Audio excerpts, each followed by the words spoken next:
In the world of politics, there's a saying, if you're not outraged, you're not paying attention.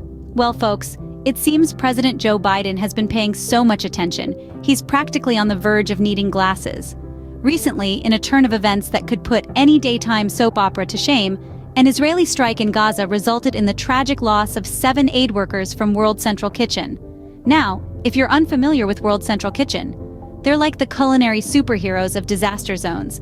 They swoop in when the chips are down, or more accurately, when the chips are non-existent, and make sure people get fed.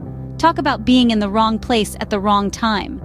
Biden, channeling his inner Hulk, expressed outrage and blamed Israel for failing to protect civilians.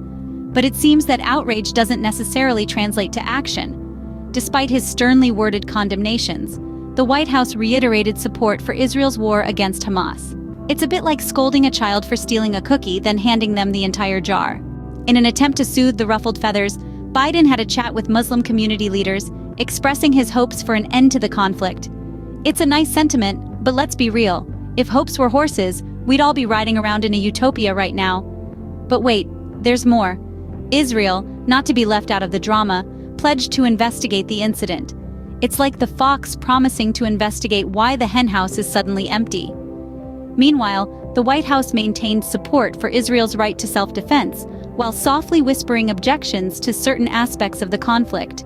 It's a bit like cheering on a boxing match, but asking the fighters to avoid the face because it's not very pretty.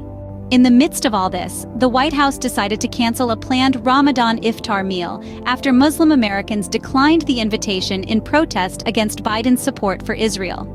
It seems the promise of delicious food wasn't enough to smooth over the ruffled feathers this time. So, as the plot continues to thicken in this political drama, one can't help but wonder what twist lies ahead.